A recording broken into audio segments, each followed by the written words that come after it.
हो गया ना। Chapter number 3, pair of linear equations in two variable. इसका मतलब है कि हम लोगों को इक्वेशन मिलेंगी जो कि 2 वेरिएबल के साथ में होंगी। वेरिएबल कुछ भी हो सकते हैं, ABCD से लेकर Z तक के कोई भी सिंबल हो सकते हैं, और वो भी हमें 2 मिलेंगे, A और B, या हो सकता है X और Y। ठीक है, ऐसे करके 2 सिंबल मिलेंगे और लीनियर इक्वेशंस के मिलेंगे, मतलब उनकी पावर हमेशा 1 ही होगी और 2 वेरिएबल में होंगे। ठीक है, एग्जाम्पल के लिए यहाँ पे अखिला एक लड़की का नाम है। यहाँ पे went to a fair in her village. She wanted to enjoy ride on the giant wheel and play hopla. एक मेला लगा हुआ है और वहाँ पे वो क्या करना चाहती है कि एक गेम, एक तो झूले में बैठना चाहती है जाइंट व्हील में, और एक होपला नाम का एक गेम है जिसमें कि रिंग फेंकी जाती है। जिस सामान पे जाके वो रिंग गिरती है वो सामान उनको दिया जाता है जो वहाँ पे खेल रहा होता है गेम। ठीक है, तो यहाँ पे उसको ये दोनों गेम एक साथ, मतलब ये दोनों को ही एंजॉय करना है, झूला भी झूलना है और उसके साथ साथ वो वाला गेम भी खेलना है। ठीक है, लेकिन उसके पास प्रॉब्लम क्या है कि 3 रुपये लगते हैं एक राइड कॉस्ट करने में, और होपला का एक गेम खेलने में 4 रुपये लगते हैं। ठीक है, अगर वो एक राइड करती है किसकी, जाइंट व्हील की, तो 3 रुपये उसको देना पड़ेगा, और होपला की अगर एक गेम खेलती है तो 4 रुपये उसके लिए देना पड़ेगा। एंड उसके पास टोटल 20 रुपये हैं खर्च करने के लिए। ठीक है, 20 रुपये हैं उसके पास खर्च करने के लिए, और 3 रुपये किसके लिए खर्च करना है उसको? 3 रुपये नहीं, 3 रुपये अगर वो जाइंट व्हील के ऊपर सवारी करती है, अगर वो झूले के ऊपर बैठती है तो 3 रुपये देना पड़ेगा, और होपला के लिए 4 रुपये देना पड़ेगा, है ना। और ऐसे करके उसके बाद टोटल पैसे कितने हैं? टोटल 20 रुपये हैं। तो मान लो कि उसने X टाइम जाइंट व्हील पे सवारी करी, राइड करी, और Y टाइम्स उसने होपला गेम खेला, और इनका इक्वल होना चाहिए किसके? 20 के। मतलब यहाँ पे X और Y के जो है, यहाँ पे ये गेम के नंबर होंगे कि कितनी बार उसने ये वाला गेम खेला, कितनी बार उसने ये वाला गेम खेला, तब मिला के उसके जो टोटल कॉस्ट आना चाहिए वो कितने रुपए के इक्वल? 20 रुपए से ज़्यादा नहीं जाएगी, मैक्सिमम कितनी हो सकती है? 20 रुपए के बराबर। ठीक है, और इसमें भी एक चीज़ ये बोली गई है कि जो 2 टाइम्स खेल रही है ना किसी को, the number of times she played hoopla is half the number of ride she had on giant wheel. ठीक है, जाइंट व्हील पे वो जो राइड करेगी वो होपला का आधा होना चाहिए। तो जाइंट व्हील वाली राइड ये है, ये जो राइड है ये हाफ है किसके? होपला पे जो राइड की है उसके। मतलब होपला पे अगर 4 बार राइड की है तो जाइंट व्हील पे सिर्फ कितनी बार करेगी? 2 बार। यहाँ पे 4 लिखोगे, 2 से उसका आधा करोगे, तो अगर वो 4 बार होपला गेम खेलेगी तो जाइंट व्हील कितना करेगी? 2 बार। ठीक है, इसका आधा, जाइंट व्हील का आधा, है ना। तो वो होपला खेल रही है, होपला गेम है। तो पहले तो उसने मतलब 3 बार खेला ना, मतलब देखो 3 रुपए उसको एक बार खेलने के लिए दिए जाएंगे, और 4 रुपए उसको देना पड़ेगा राइड होपला खेलने के लिए। 3 रुपए राइड करने के लिए, 4 रुपए होपला खेलने के लिए। लेकिन खेली वो 2 ही बार। लेकिन यहाँ पे बोला गया है कि होपला जो वो खेल रही है, जितनी बार वो राइड करेगी ना उसके आधे टाइम्स होपला खेल रही है। मतलब अगर 4 बार राइड करेगी ना तो होपला सिर्फ 2 बार खेल रही है। तो इसका मतलब हो जाएगा कि उसने ये जो y का वैल्यू है ये हाफ x के इक्वल है ना।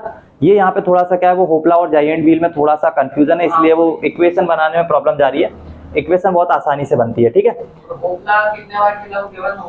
होपला नहीं, यहाँ पे ऐसा कुछ भी गिवन नहीं होगा। तुमको 2 वेरिएबल दिए जाएंगे, दोनों में से किसी का वैल्यू गिवन नहीं होगा। जो इक्वेशन बनेगी ना उन इक्वेशन से हम लोग वैल्यू निकालेंगे। जैसे कि देखो यहाँ का y का वैल्यू कितना आया?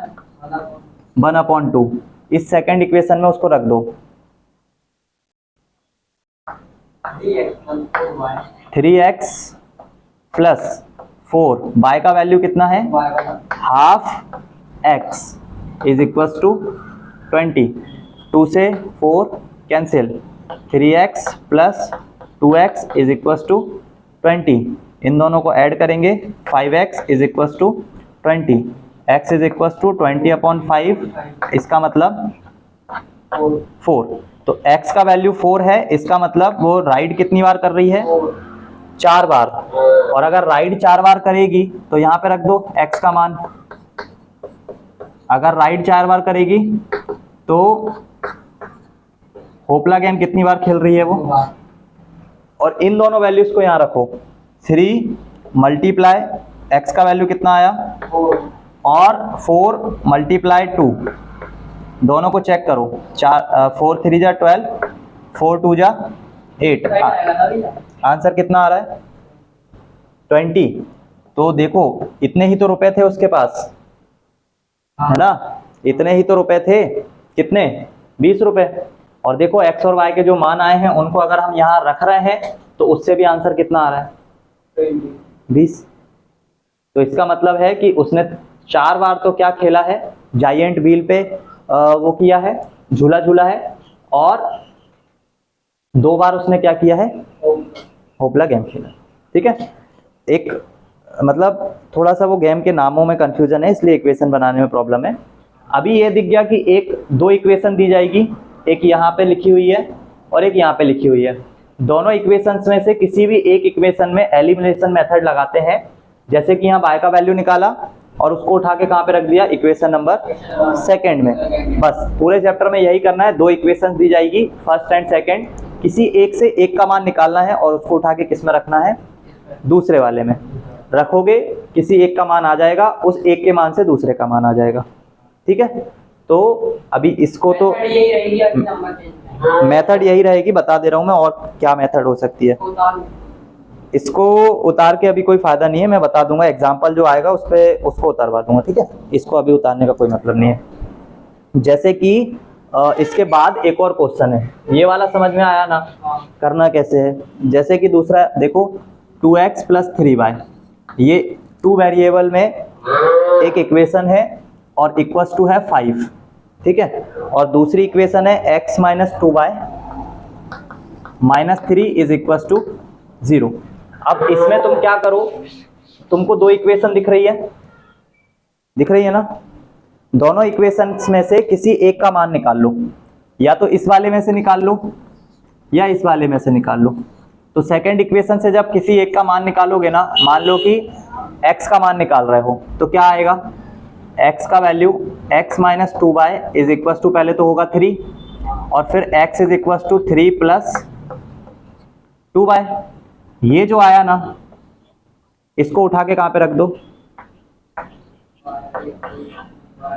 जिससे निकालोगे उसमें ही मत रख देना, जिससे निकाला है उसके दूसरा जो है उसमें रखना है। x का वैल्यू कितना रखना है?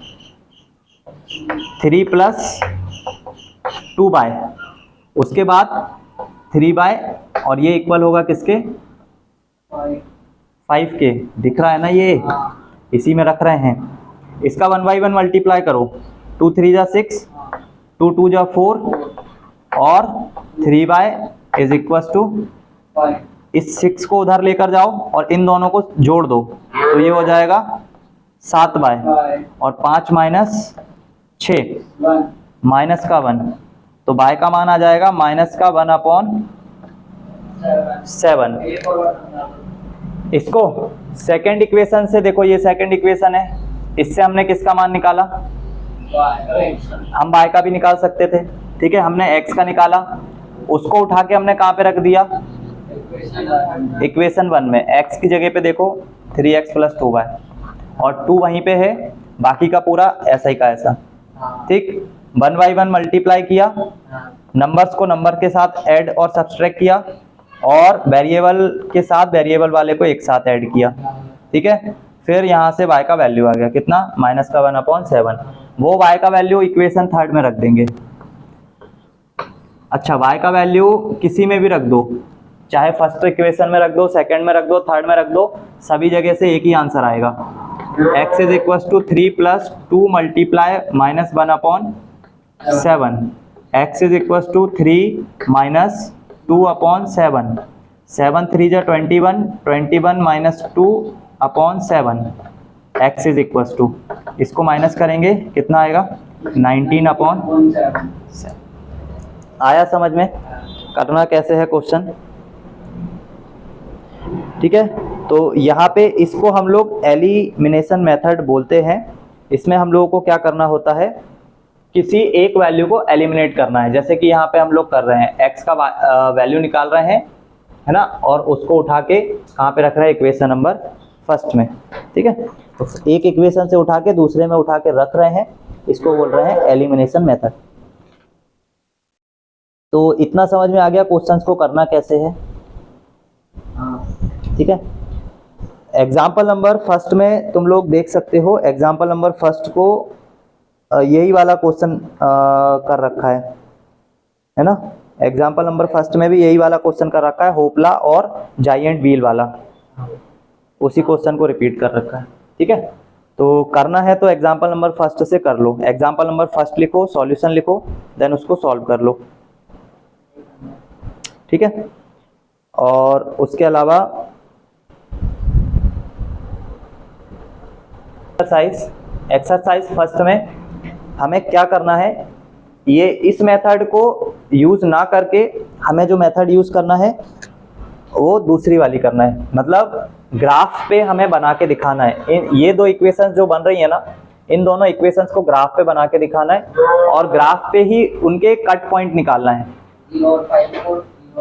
ना। तो देखो, दो लाइंस के बारे में हम लोग क्या बोल सकते हैं, दो लाइन कैसी हो सकती है, या तो दो लाइन एक दूसरे को कट कर सकती हैं। ठीक है, दो लाइंस के बारे में क्या बोल सकते हो कि या तो दो लाइन एक दूसरे को ऐसे करके कट कर रही होंगी, तो उनका कट पॉइंट मिलेगा कहीं ना कहीं पे जाके। ठीक है, या दो लाइन एक दूसरे के कैसे चल रही होंगी, पैरेलल चल रही होंगी, दूसरी कंडीशन। या दो लाइंस कैसी हो सकती हैं, एक जा रही हो और जस्ट ऊपर ही कौन सी वाली भी हो, दूसरी वाली। ठीक है, तो एक दो लाइंस के बारे में हम लोग क्या बोल सकते हैं, या तो दो लाइंस क्रॉस करेंगी, या एक दूसरे के पैरेलल होंगी, या इंटरसेक्ट कर रही होंगी। इंटरसेक्ट नहीं, ओवरलैप कर रही होंगी। ठीक है, दो लाइंस के बारे में पॉइंट लिखे हुए हैं, 3 पॉइंट लिखे हुए वहां पे देख लेना। 2 lines will intersect at the point, 2 lines parallel हो सकती हैं, and 2 line will be overlap. ठीक है, इसके लिए हम लोगों को ये पता कैसे चलेगा कि लाइंस एक दूसरे को इंटरसेक्ट कर रही हैं। 3.1 कट है, कोई नहीं, अब स्टार्ट तो मैंने कर ही दिया है, तो तुम लोग एक क्वेश्चन देख लो, बाकी के छोड़ देना। ठीक है, एक क्वेश्चन देख लो। कौन सा वाला? एग्जाम्पल नंबर फर्स्ट वाला ही बता रहा हूं मैं। ठीक है, कौन सा वाला? थर्ड वाला, एग्जाम्पल नंबर थर्ड वाला। 2 rails are represented by equation x + 2y - 4 = 0। ठीक है, पहला इक्वेशन ये है, और 2x + 4y - 12 = 0, ये दो इक्वेशन है। दोनों इक्वेशंस को तुम्हें क्या करना है, ग्राफ पे बना के देखना है। कैसे बनाओगे ग्राफ पे? तो इसके पहले भी मैंने तुम्हें ग्राफ बनाना सिखाया है। अगर इस वाले का इक्वेशन नंबर फर्स्ट का ग्राफ बनाना है, तो इसमें से किसी एक का मान निकाल लो। जैसे कि x का इक्वल x का मान निकालोगे ना, तो वो आ जाएगा 4 - 2y। ठीक है, अब y का वैल्यू 1 रखो, या y का वैल्यू 0 रखो। y का वैल्यू 0 रखने पे x का वैल्यू कितना मिलेगा, 4। y = 1 रखने पर x का वैल्यू कितना मिलेगा, तो 2 × 1 2, और 4 में से माइनस करेंगे तो, और y = 2 रखने पर x का वैल्यू कितना मिलेगा, 0। ठीक है, तो ये हमने इक्वेशन फर्स्ट से निकाला, बाया इक्वेशन फर्स्ट। अब हम लोग बाया इक्वेशन सेकंड इक्वेशन से क्या करेंगे, वहां से भी हम x का मान निकाल लेंगे।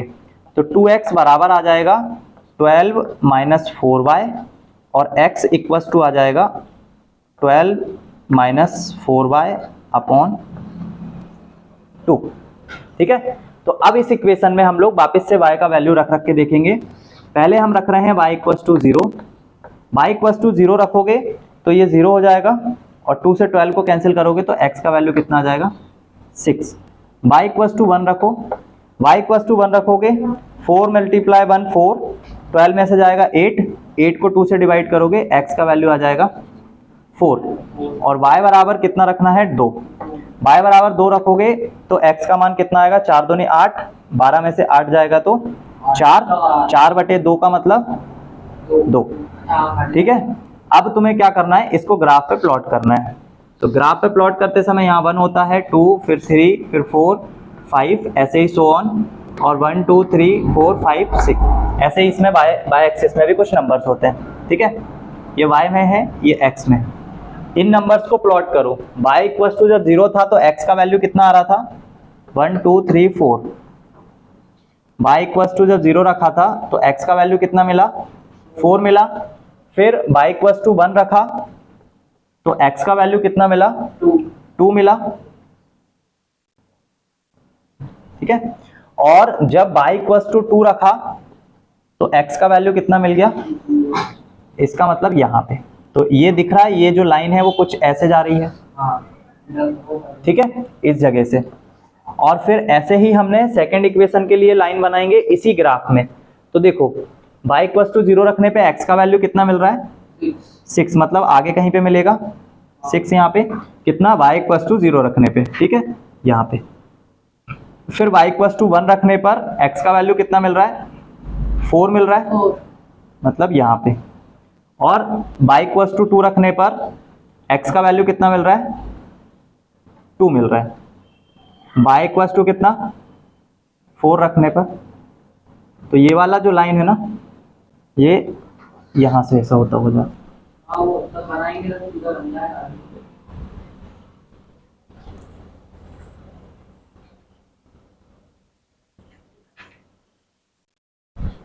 ठीक है, दोनों लाइंस बनी हुई है उसके अंदर, बिल्कुल है ना, एक दूसरे से जस्ट थोड़ा सा ऊपर से होती हुई इस टाइप से बनी हुई है, बहुत नजदीक में बनी हुई है। अपन जब ग्राफ पे बनाएंगे तो ग्राफ पे बिल्कुल ऐसे ही बनाना है जैसे पॉइंट बताए हैं।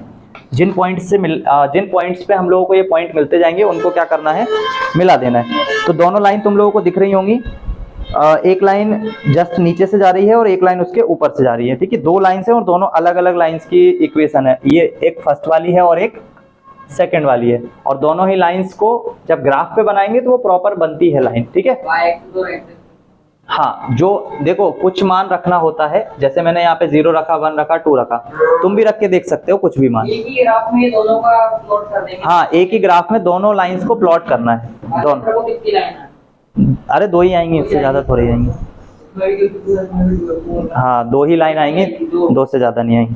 तो ठीक है, इस तरीके से क्वेश्चन करना है। 3.1 नहीं है चैप्टर में, तो करवाई है, हमको करवाई है। किसको करवाई है? मेरे को करवाई है। चलो ठीक है, जिसको भी करवाई है, कुछ क्वेश्चन जो है वो इसी टाइप से होने वाले हैं। ठीक है, एक्सरसाइज 3.2 में तुम लोगों को कुछ याद रखना पड़ेगा। याद क्या रखना पड़ेगा, वो जो दिख रहा होगा टेबल एक बना हुआ है, 2 लाइंस के बारे में हम लोग अभी क्या पढ़ के आए हैं, या तो वो इंटरसेक्ट कर रही हैं, या तो पैरेलल हैं, या एक दूसरे के ऊपर ओवरलैप है ना। तो इनके जो लाइंस के जो इक्वेशन आते हैं वो कुछ इस तरीके से आते हैं, a1x फिर a2x b2 bye c2 is equal to 0। ठीक है, इन लाइंस में क्या होगा, इन लाइंस में हम लोग कंपैरिजन करेंगे a1 अपॉन a2 का, इसको इक्वल करेंगे b1 अपॉन b2 और इसको c1 अपॉन c2। ठीक है, और इसमें हमारे पास 3 कंडीशंस निकल के आती हैं। क्या क्या कंडीशन निकल के आती हैं, जब a1 अपॉन a2, जब a1 upon a2 not equal आता है किसके, b1 अपॉन b2 के। फिर एक कंडीशन आती है जिसमें a1 अपॉन a2 इक्वल आता है b1 अपॉन b2 के, और इक्वल आता है c1 अपॉन c2 के। और एक और कंडीशन जिसमें a1 अपॉन a2 इक्वल आता है b1 अपॉन b2 और नॉट इक्वल आता है c1 अपॉन c2। ऐसे करके टोटल 3 कंडीशंस निकल के आती हैं। ठीक है, एक में फर्स्ट वाला ही इक्वल नहीं होता, दूसरे वाले में तीनों इक्वल होते हैं, और तीसरे वाले में ये नहीं। तीसरा वाला इक्वल नहीं होता। जब ये a1/a2 not equal to b1/b2 आता है तो इसका मतलब है कि इंटरसेक्ट कर रही हैं। ठीक है, इसका मतलब है, ये वाले का मतलब है क्या कर रही हैं, इंटरसेक्ट कर रही हैं। इसका मतलब क्या है, मतलब एक दूसरे को इंटरसेक्ट का मतलब कट कर रही हैं एक दूसरे को ऐसे करके। ठीक है, सेकंड वाले में सीधी सेकंड वाले में जब वो तीनों एक दूसरे के इक्वल होंगी तो पैरेंट उस कंडीशन पर वो ओवरलैप कर रही होंगी। ठीक है, और जब थर्ड वाले में a1/a2 के वैल्यू b1/b2 के तो इक्वल होंगे, लेकिन ये बना दो ओवरलैप। हाँ बना रहा हूं। ठीक है, जब a1/a2 बराबर आ जाए b1/b2 के, लेकिन बराबर ना आए c1/c2 के, तो उस कंडीशन पे दोनों की दोनों लाइन कैसी होती हैं। ठीक है, और इनके साथ साथ ये तो हो गए कि हम लोगों ने जब ये कंडीशन मिलेगी तो हम इसको ऐसा बोलेंगे, इंटरसेक्ट कर रही हैं, ओवरलैप कर रही हैं और पैरेलल हैं। इसके अलावा और भी कुछ बोला जाता है, जैसे कि जब a1/a2 का कंपैरिजन करेंगे b1/b2 से और वो दोनों अगर इक्वल नहीं आएंगे तो यहाँ पे बोलेंगे कि एग्जैक्टली कितने सॉल्यूशन है उस क्वेश्चन के, बुक है ना, एग्जैक्टली 1 सॉल्यूशन होगा उस इक्वेशन का। दिख रहा है, वो निकालो तो चार्ट तो निकालो, है ना। देखो इंटरसेक्ट वाले में यहाँ पे क्या लिखा हुआ है, एग्जैक्टली कितना, 1 सॉल्यूशन, है ना। फिर सेकंड वाले में जब देखो, जब ये तीनों इक्वल आ जाए, इनफाइनाइटली सॉल्यूशन, है ना।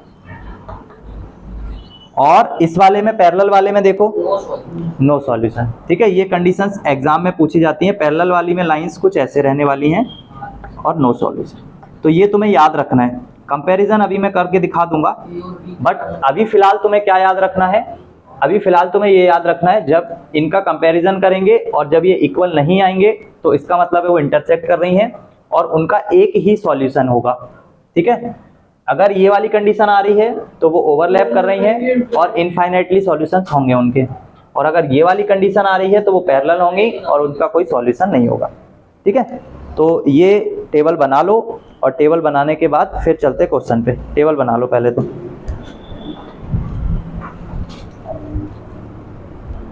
दो इक्वेशन देखो और इनके कंपैरिजन करो। ये मैं मिटा नहीं रहा हूं, इन दोनों इक्वेशन से ही उनको कंपैरिजन करेंगे, है ना। तुम दोनों कल ये चीज याद जरूर करके आ जाना। इक्वेशन है x + 3y, x + 3y = 6, और दूसरी इक्वेशन है 2x - 3y = 12। इनको मैं ऐसे लिख सकता हूँ, x + 3y - 6 = 0 and 2x - 3y - 12 = 0। ठीक है, ऐसे लिख सकते हैं। और अब कंपैरिजन करो, x के साथ मल्टीपल में यहाँ a1 है, x के साथ यहाँ मल्टीपल में कौन है, 1 है ना। यहाँ पे x के साथ a1 है और यहाँ x के साथ कोई नहीं है तो कौन है, तो a1 का वैल्यू आ गया 1। b1 का वैल्यू बताओ और c1 का वैल्यू बताओ, a2 का वैल्यू बताओ, b2 का, माइनस प्लस कुछ है कि नहीं। अब हमको कंपैरिजन करना है a1/a2, a1/a2 का मतलब a1/a2, ये वाला माइनस कुछ में ऐड कर देंगे क्या, किसको, ये बीच में जो 3y - लिखा हुआ है, ऐड कहाँ कर दिया, कहाँ दिख रहा है ऐड करता हुआ, ये वो जो इसमें माइनस लिखा हुआ है ना, -3 उसी में क्या है, हाँ क्वेश्चन में ही माइनस है, x + 3y 2x - 3y। ठीक है, अब देखो a1/a2 करो 1/2, b1/b2 करो 3/-3, c1/c2 करो -6/-12। चेक करो 1/2, ये इससे कैंसिल हो जाएगा और माइनस का 1 बचेगा, और इक्वल आ जाएगा, ये माइनस से माइनस कैंसिल, ये इससे ये कैंसिल, ये आ जाएगा 1/2। तो देखो यहाँ पे A1/A2 इक्वल आ रहा है क्या B1/B2 के? ये A1/A2 है, ये B1/B2 है, क्या इक्वल है क्या? तो यहाँ वो कंडीशन आ गई, A1/A2 it's not equals to B1/B2। और इस कंडीशन पर जब ये इस तरीके का होता है तो क्या बोलते हैं, एक तो इंटरसेक्ट कर रहा है, पहला वाला ये, हाँ, ये वो है, और इसके कितने सॉल्यूशन होंगे? Only one solution. समझ में आया? लेकिन इसमें 1/2 A हो गया, -1/B हो गया, 1/2 C हो गया। पर C तो बराबर है ना? तो C के लिए देखना ही नहीं है ना, अच्छा, या तो नहीं हो जाएगा तो देखना ही। हाँ, या तो ये कंडीशन मिलेगी या ये वाली कंडीशन मिलेगी, है ना? या तो ये वाली कंडीशन मिलेगी फर्स्ट वाली, या ये वाली मिलेगी, या लास्ट में ये वाली मिल सकती है। अच्छा, यानी बीच में अगर यही स्टॉप हो गया तो आगे C को देखना ही, फिर देखना ही नहीं है ना। और इनकेस अगर ये दोनों इक्वल आ जाए तो फिर C को देखोगे, है ना? तो समझ में आ गया? आ गया। नॉर्मल से क्वेश्चन है, इनमें सिर्फ कंपैरिजन करना होता है, कंपैरिजन करना है। सबसे ज़्यादा मेन है ये टेबल याद रखना। ये तो याद हो गया, ये अभी नहीं कुछ याद हुआ, टेबल याद करके आना, मैं पूछूंगा कल। ये वाला। सबसे ज़्यादा मेन जो है वो तुम्हारा टेबल है, ठीक है? टेबल से ही पता लगा पाओगे कि क्वेश्चन के आंसर क्या आने वाले हैं, ठीक है? तो होमवर्क समझ गए क्या है, ठीक है? एक्सरसाइज 3.2, ठीक है, वो करके लेकर आना।